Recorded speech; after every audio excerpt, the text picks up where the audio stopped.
Hello, Nancy's Party Peeps. My name is Sharon Rogers, and I am an independent Stampin' Up! Demonstrator, and I live in Wells. And it has not started snowing yet, as you can see out the window, but I'm excited to be in my stamp room, trying to get away from the mess, and coming to you here. Oops, I've got to turn down my TV. Hold on. Hold on. Not my TV.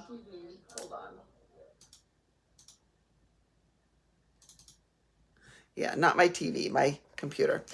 So I'm going to watch in case any of you are able to jump on and chime in. I know that Andrea said she had a birthday party to go to, but no worries. You can watch this at any time.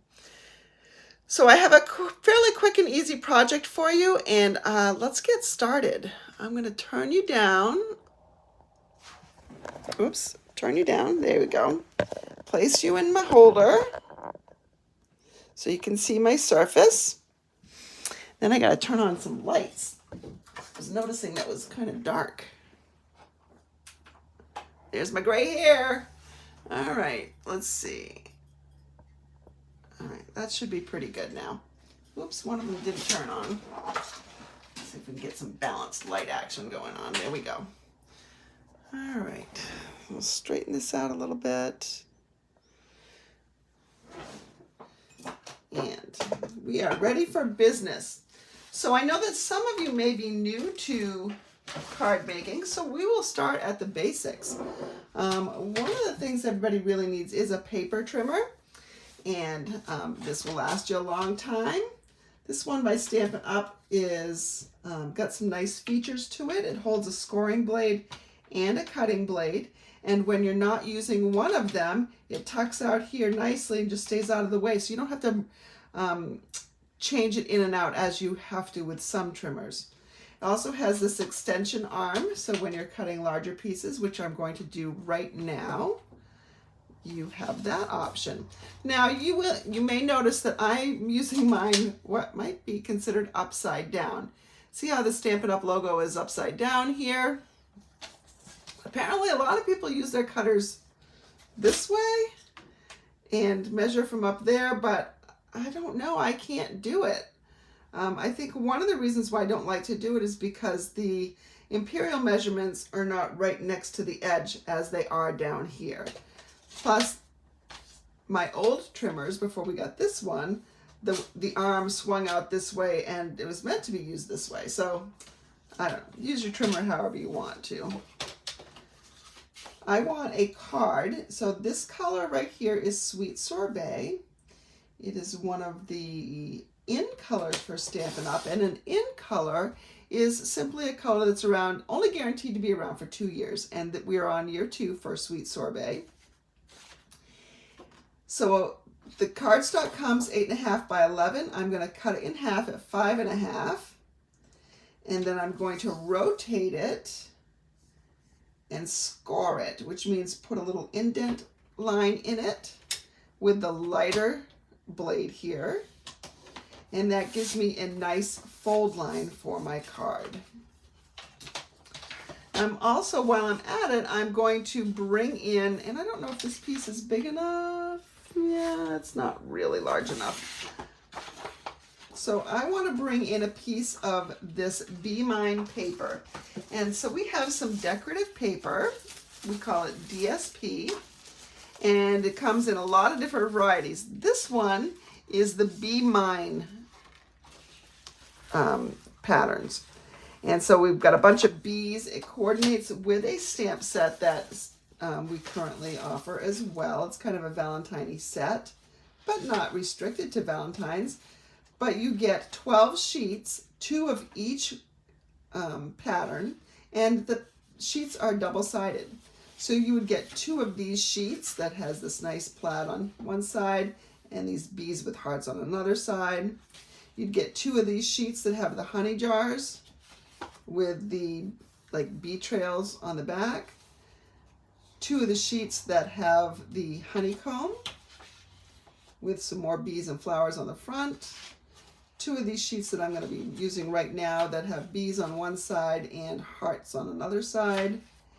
and 2 of the sheets that have flowers on one side and stripes on the other side. I think that's all the patterns, but if I didn't show you 6, there are 6.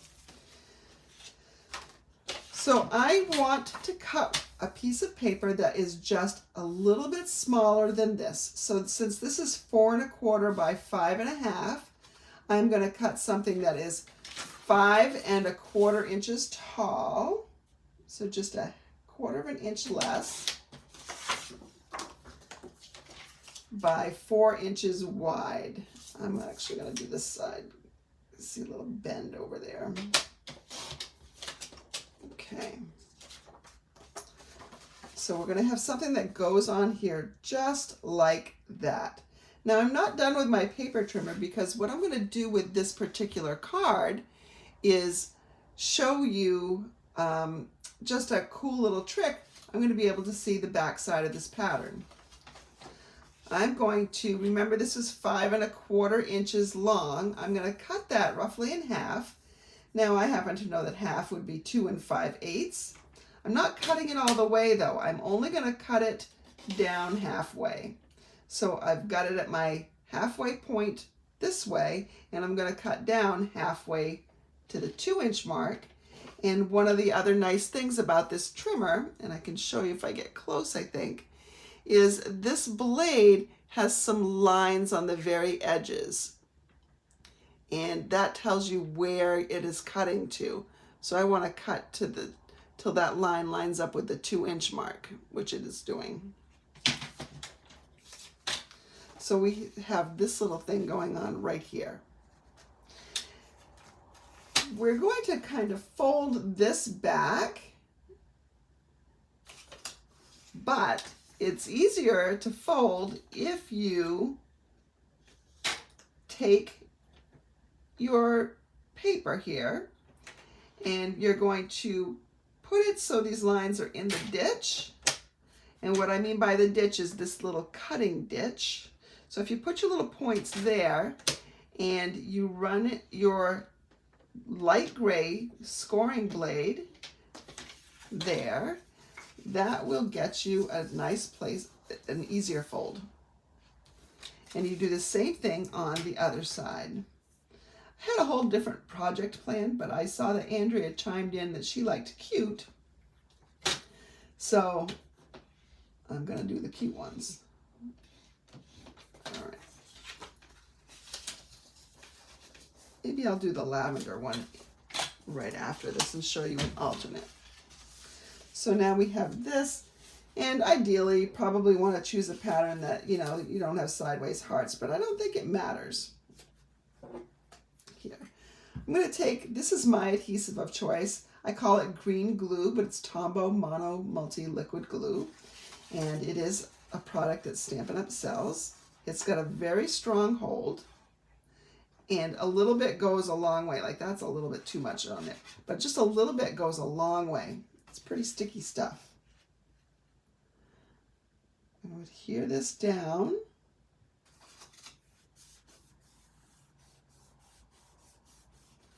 Right, like that.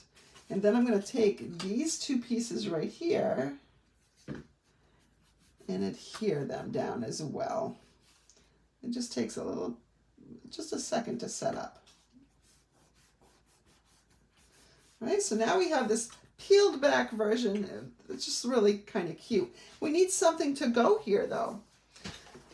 I'm going to bring in this stamp set. This is called Fluffiest Friends, and you won't find this in the catalogs that I had linked to previously. By the way, if you want a hard copy catalog, I would be happy to send you one.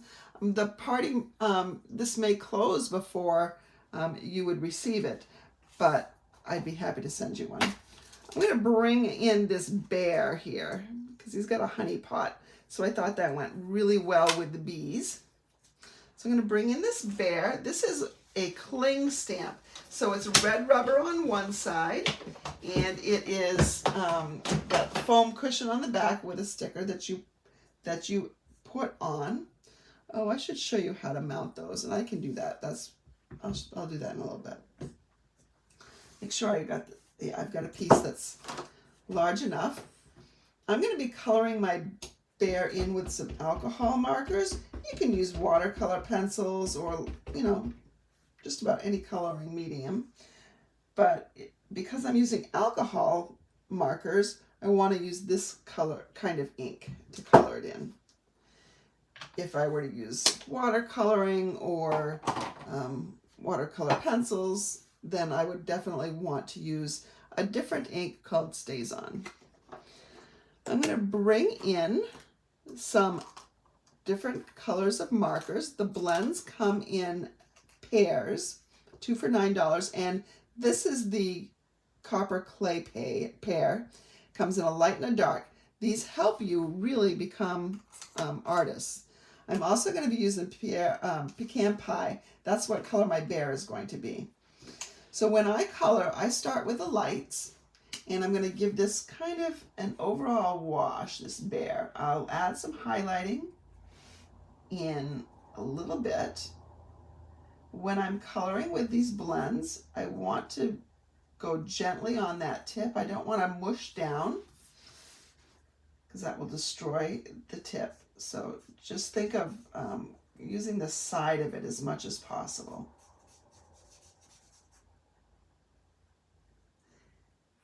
And I tend to try to work fairly quickly, not so quickly that I mess up. But the blends work best, they blend the best when they're still wet. So I'm going to just color in this little piece right here. And we'll worry about the rest of them in a little bit.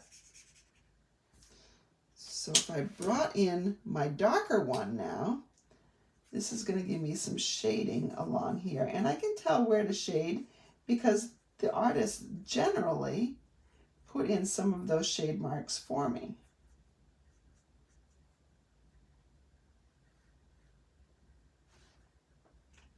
Now it goes on a slightly different color. It dries. As it dries, it blends a little bit more.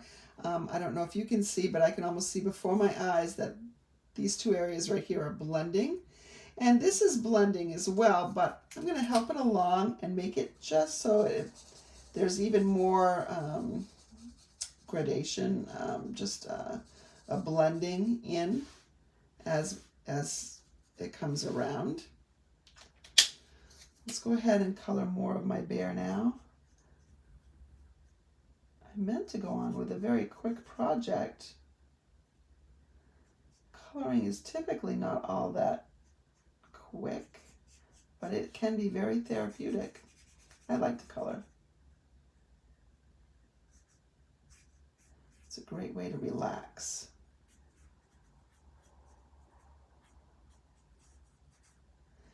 And the rule with the blends is the more color you lay down, the more everything blends. So don't be afraid to go over this stuff a couple times. And the pens do have a bullet point end, which is easier to color with because you can press harder and really kind of force the colors to blend in. This is the dark, so I'm just kind of shading in those areas where I think that there would be shadows. And I think that there would be some shadows underneath his head as well. So I'm just going to come in there. Then we'll go over, and again, you can go over these a little bit more if you want to. You can make them a little bit darker, so every time you lay down color, it'll get a little bit darker, a little bit richer.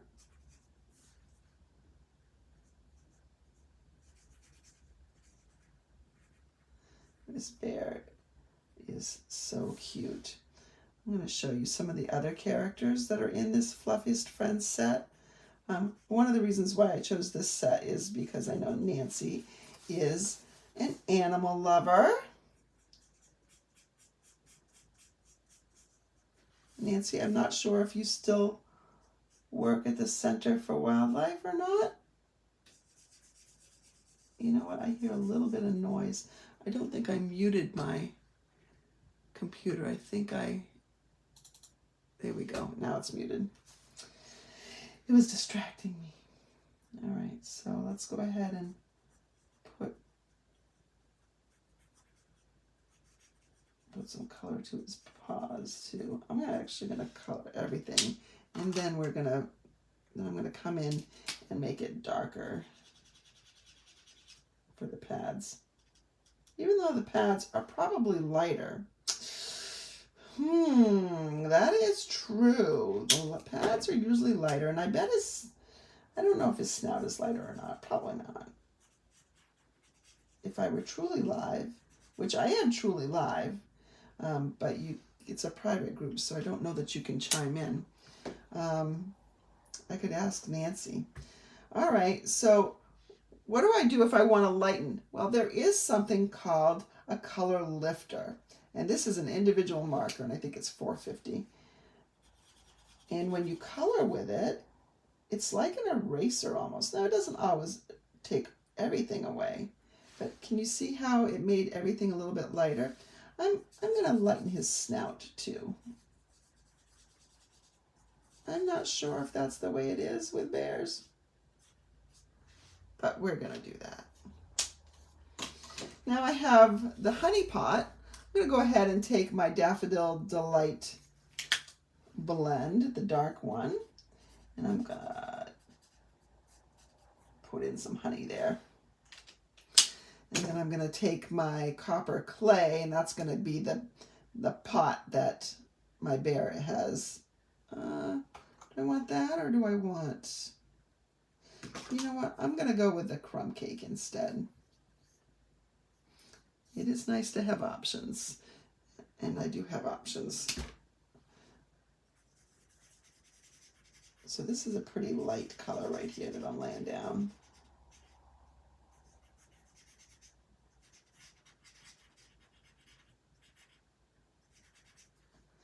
And that's a smaller piece, so sometimes I do like to come in. Oh, I think that other end, I think this is my bad marker. I think this is the one that's almost out. We'll go with the dark one then, because I don't think that one's out. I use the light crumb cake all the time.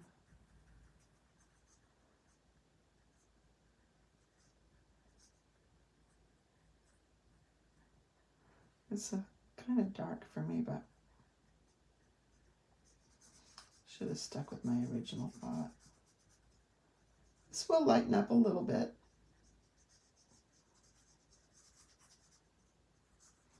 As it dries.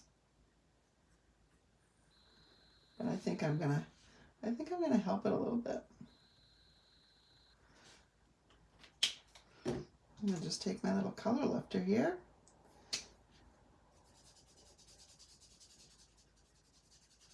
This also kind of texturizes it.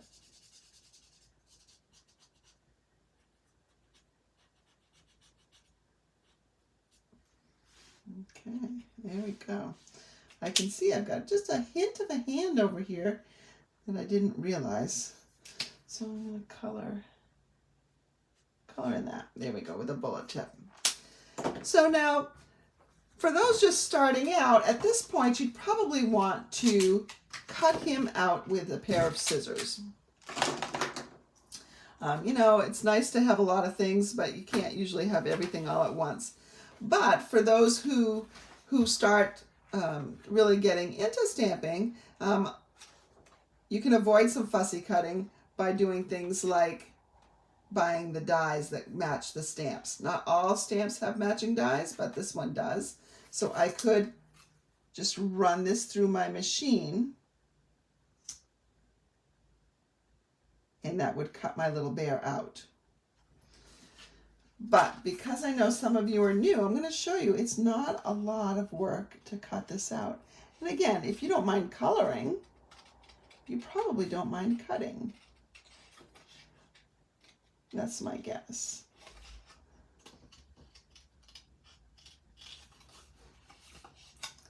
So sometimes when I get around the detail areas, I just sort of skip over that a little bit. I go to the areas that I can get easily, and then I come back to the other areas. But this bear is pretty easy to cut out because he's mostly round. He doesn't have a lot of ins and outs to him.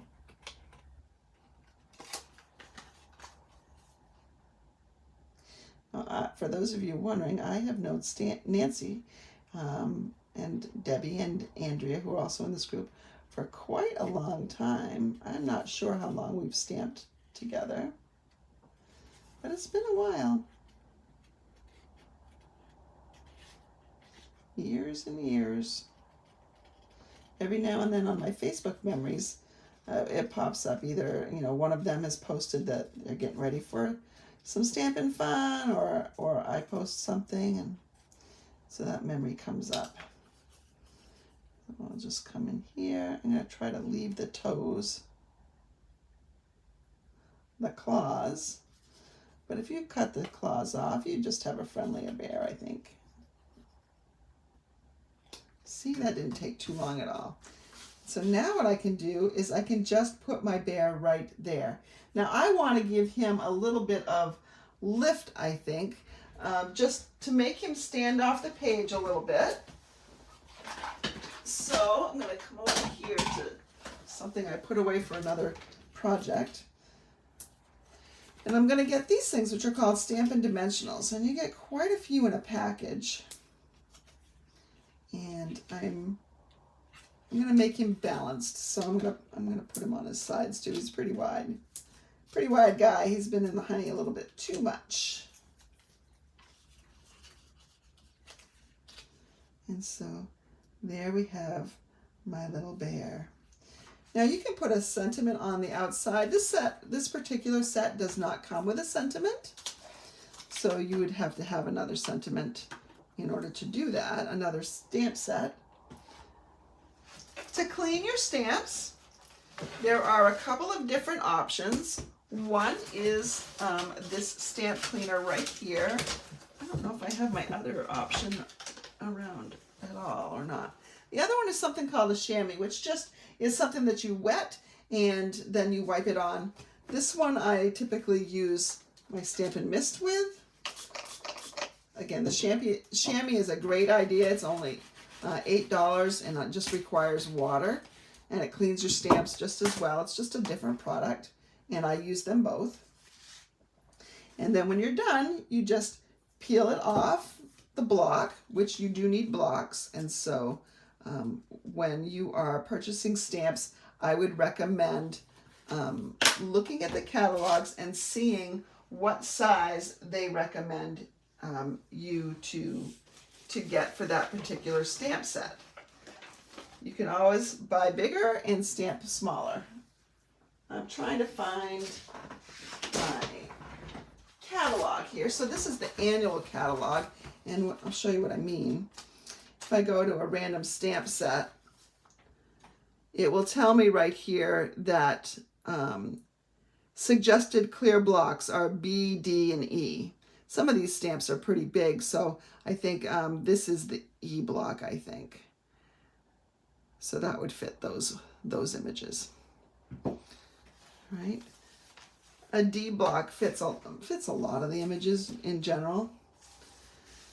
And now we just want to decorate the inside, or we need to put something on the inside in order to write. So I would take a piece of basic white cardstock. Again, same thing that I used to cut out my bear. And I'm going to cut this to 4 by 5 1/4. No, let's cut it down a little bit. Let's go 5 inches by 3 3/4. You can make it any size you want. And then we just adhere it to the inside here.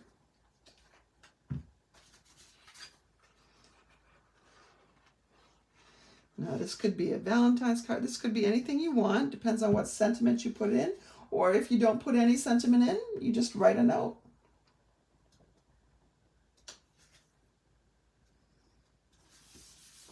All right. And it looks a little plain though, so let's tie it in. Let's tie it in a little bit. I'm going to take another piece of this designer series paper here. That one's not long enough. Let's not do that one. Let's see. My bees are flying this way. I'm going to bring my paper cutter in, I'm just going to cut a little bit off. I'm not even measuring, but I will measure this way, because I know it was 3 3/4, I think. And I can just glue this to the inside too. And so then it looks like you did not neglect the inside at all. By the way, if your base cardstock is a light color, you don't even need this white layer, or your base might even be white. So there's our little card. So here are some of the other animals in this Fluffiest Friends stamp set. There's this cute little bunny holding a little cupcake, a little bird, this little beaver with a heart made of the sticks, and this is his little dam there. There's some flowers. There's some bees here. Oh, you know what? I'm going to take these bees and I'm going to show you another technique. So these bees, and I just mounted this stamp set so it's a little sticky to the back here. These bees, I'm going to bring in the same color ink pad that I stamped with before. If I can find it. I just stamped with it. Where could it have gone? Oh my goodness. Oh, I found it. I didn't stamp with it before. I'm going to take these little bees and I'm going to just, this is tone on tone. So it just adds a little bit of something there. A little bit of interest. I could take my little bees also. Let's see, which way are they really flying? It's hard to see. They're flying all over the place. I could stamp them up in the corner as well. Just ties everything together. And that's this cute little card. Now, I told you that, you know what, I'm going to save it for another video just because this one's probably a little bit longer for you. So I'm going to just save the video. I'll post it either tonight or tomorrow on how to mount a stamp set. And we'll go there from there, okay? If you have any questions, just pop them into the group, in the comments where you found the link for this particular card. Have a great day.